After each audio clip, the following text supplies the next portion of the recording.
Tina from Target Tamers, and it's about an hour and a half before sunset, and I'm going to head out once again with the Maven B5 15x56 binoculars. Big lenses, big low light performance, exactly what hunters need in big game rich hunting units, big performance for big country glassing. These also turned out to be pretty effective for people stalking, since they did really well in nighttime and low light observation. For as long as I've had the B5s, you can bet that I found something to scrutinize over, so let's go big and cover it all.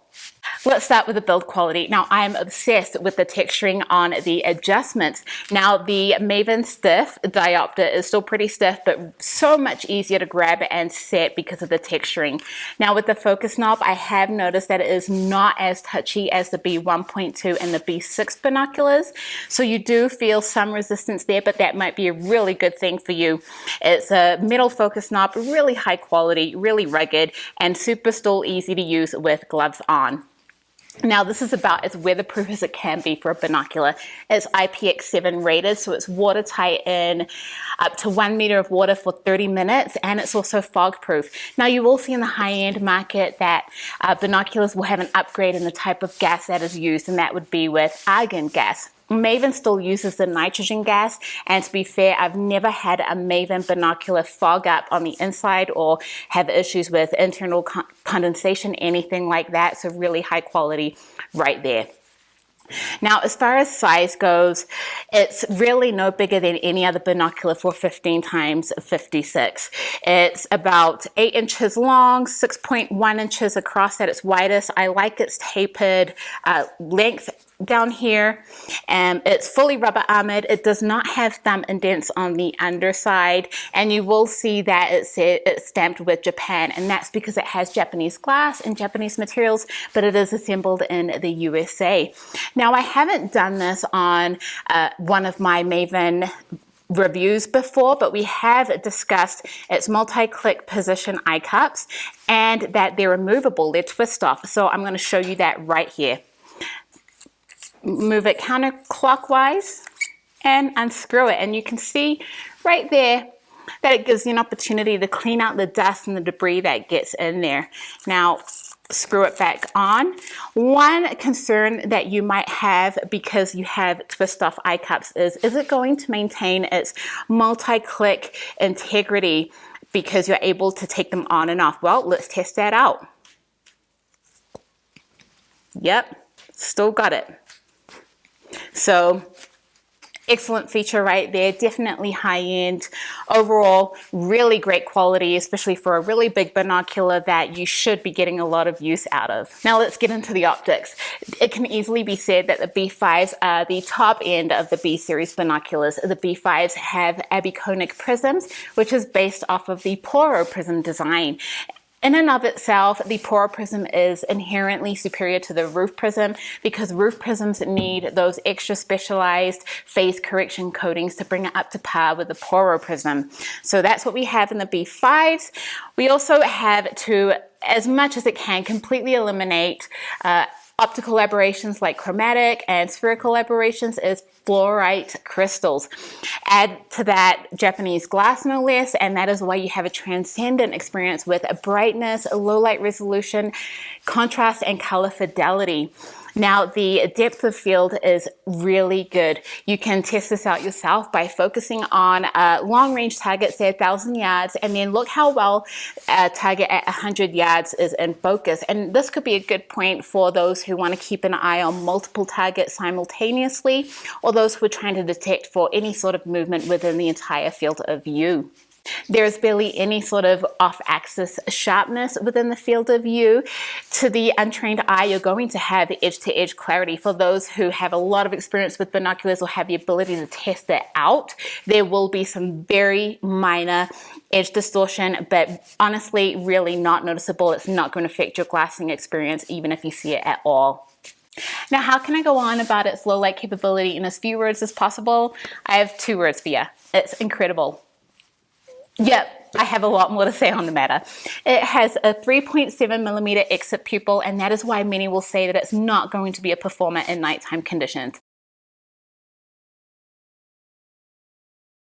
The only time that I struggled with the extra pupil was when I was digiscoping in very dark conditions. But let's face it, I'm digiscoping for you guys and you're not messing with that at all. In fact, the brightness and clarity of the images that I was getting certainly made up for it. From my pictures, you can see I was able to get resolvable detail out to about 200 yards max. Well, enough to see what was out there. Of course, you've lost a lot of sharpness and a lot of contrast because there's very little light available. The pictures of the elk at 109 yards, that was in very, very dark conditions. During nighttime observation, it performed about as good as I thought it would.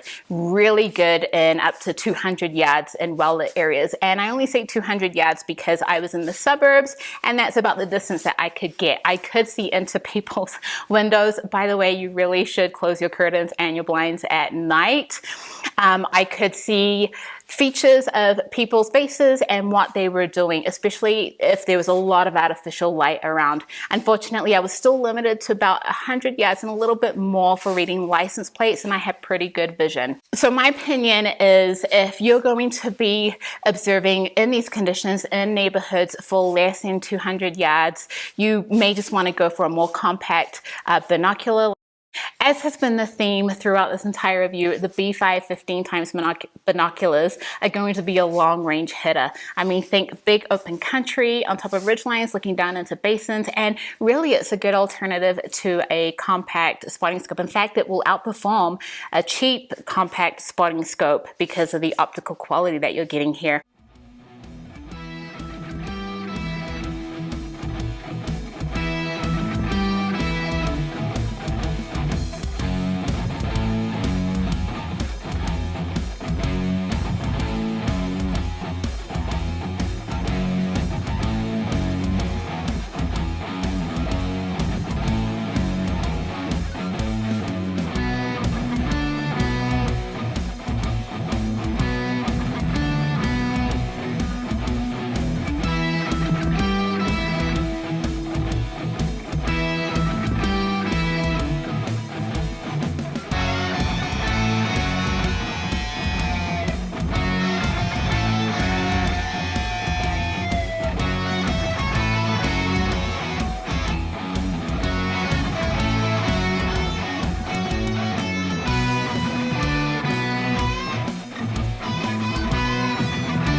Let's talk about stargazing. The B5 binoculars are going to be really good for that purpose, bringing to life a lot of stars in the sky that you can't see with the naked eye. The optical performance will give you a lot more clarity and sharpness to be able to really study out those details on the moon. Now let's talk about tripod mounting. If you've seen any of my other Maven videos, you'll know that I've gone on at great length about the small tripod caps and how much I hate them.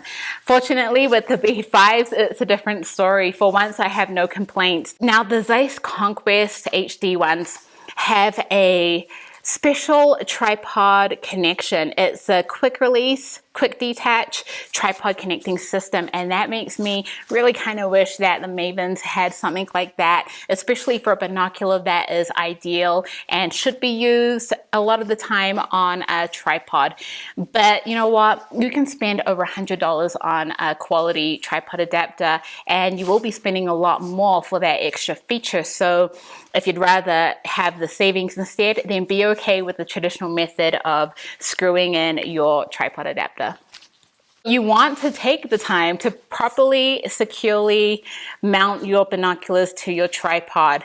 If you don't, you will get shaky footage like mine in 16 mile per hour winds. Yes, not all my digiscoping efforts are perfect. In fact, they rarely are. So the first tip I have for you is with your tripod adapter, make sure you have the washer attached. Now that washer even though it's so small, it plays a huge role because it actually helps to keep that secure and tight fit connection between the adapter and the binocular. My second tip is when it's mounted, you're going to want to remove as much user contributed vibrations as much as possible. So what I do is I mount it to the tripod. I pull out the eye cups. I don't wear glasses, so I need the eye cups all the way out. I set my IPD. Once I've got that, I put the eye cups all the way in. And that way I know when I'm at a distance away from it, I've got full field of view, and it's not touching the bridge of my nose or my brows. So you're removing user contributed vibration. So for maximum detail at extended distances, or for getting maximum sharpness and detail, you'll want to remove all of that user error as much as possible. And that's one way to do it. So not everyone wants a binocular this big, but there are those of you that do, and you know who you are. So between the 15 times and the 18 times B5 binoculars, there isn't going to be really any difference between the two, except for the obvious. The 18 times is going to have higher power, and the 15 times will have a wider field of view. So you'll really need to determine what is it that you want and need out of your binoculars. Another thing to keep in mind is that its full potential will really be maximized when it's mounted to a tripod. Now you can always pair your high-powered binoculars with a more compact version binocular, or even your 7 times rangefinder.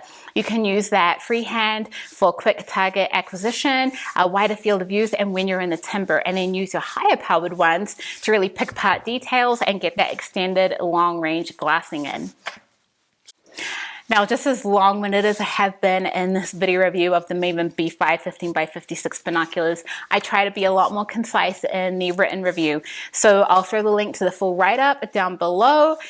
The B5s are unique compared to the rest of the binoculars in the B series. So you'll want to make sure that you check out the Maven binocular comparison guide to really determine the differences and which is right for you. So if you've made it this far, give me a like. If you haven't already, subscribe. It's nearly sunset and I'm gonna get out and go back to glassing. You should too.